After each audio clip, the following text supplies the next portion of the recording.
All right, guys, we got another walkthrough for you today. We got Charlie's Tundra. This thing's built out. Pretty simple, but it's got all the necessities. So we'll walk through and show you why we think it's awesome. First things first, you got to have the Kamek awning. That's probably one of the most sold items that we have. And you can kind of see why. You don't need legs. You don't need poles. High winds, it's recommended over 35 miles an hour. You just put a little extended pole there. It's great to have, but not necessary. We got a nice calm day. Plenty of headspace, and then we'll put the table here. So we'll show you that next. Let's come over here, Joe. So we'll pop the hatch off. So we got the EDC here.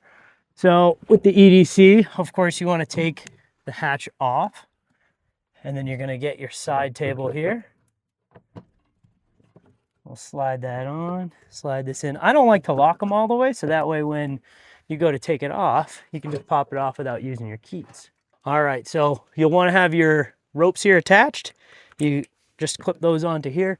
You give that a little tighten to your liking. Same thing with the other side. That needs to be adjusted a little. Just cut that. Okay, then you got your side table. We are in the process of coming out with some extended brackets for people with taller trucks or shorter people like myself. We obviously need a little help where we can get it. Let's do the setup. So we got, drop the tailgate, then your classic latches here. 1, 2, give it a push. Pop this Annex out.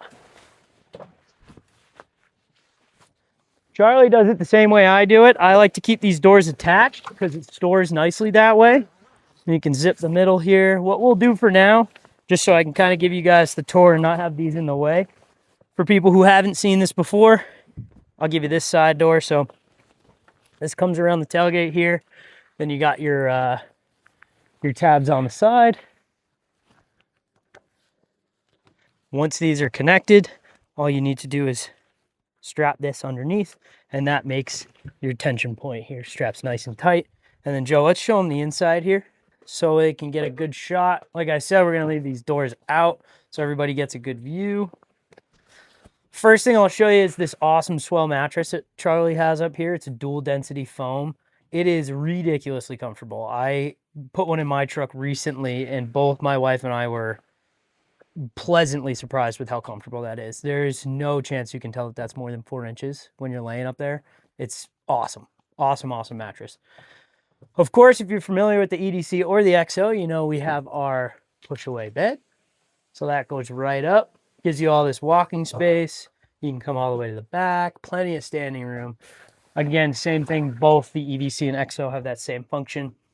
Charlie optioned out here with the pass-through, which is really nice when you have dogs or if you want the full rear Viz package. But you can also reach through the back because you have this slider in the middle, and it drops down and folds. I actually really like this function, especially when most of the Tundras have that drop window, which is really nice for full access. Really a cool function there. Okay, let's swing over to the electrical.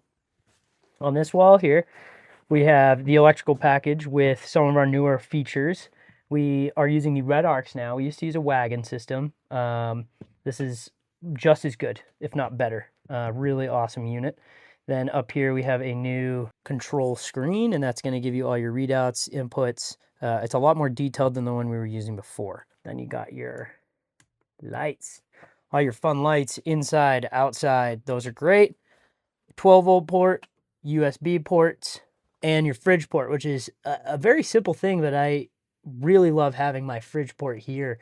In the past, I used to have it plugged here, but now that we add this little port, it keeps it out of the way, so you can just leave it here, leave it plugged in, and never have to worry about it. If you saw above this panel, we got these fun switches here. This is for the heater, which is a killer option. You can hear it kick on. Starting to blow there.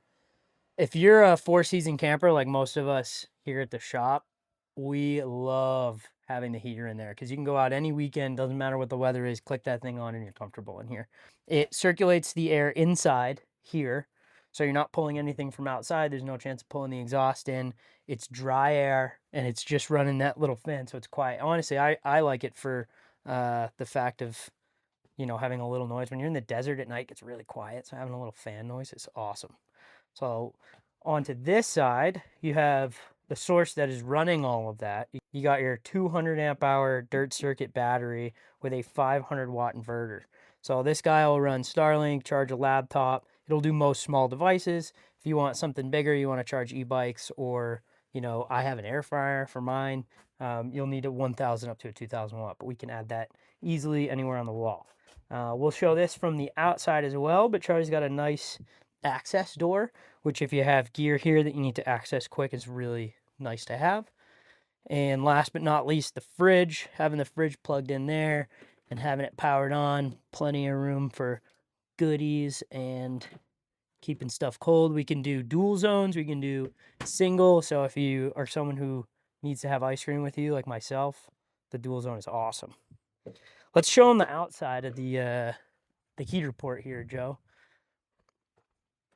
So we've got traction boards, of course, and your exterior heater port. So your exhaust and your intake are coming in here.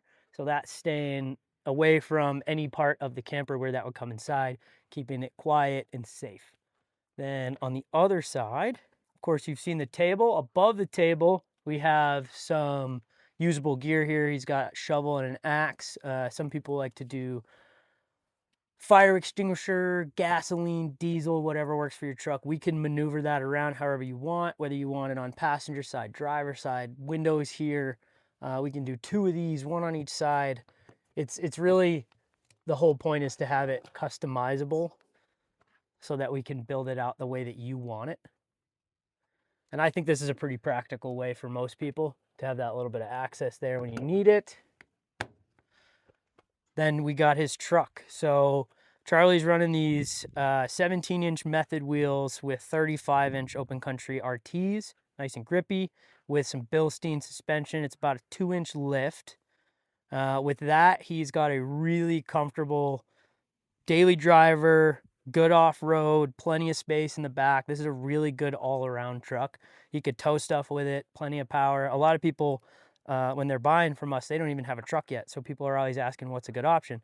Depending on what you're trying to do, if you're trying to do a little of everything, this is probably one of the best setups you can get, especially with the V8 Tundra. Hard to beat that reliability. But that's the full build out we got here on Charlie's truck. We'll put some close-up shots and some detailed B-roll here at the end if you want to see a little bit more of the detail in there. And if you have any questions, put them in the comments and we're happy to give you any advice you need.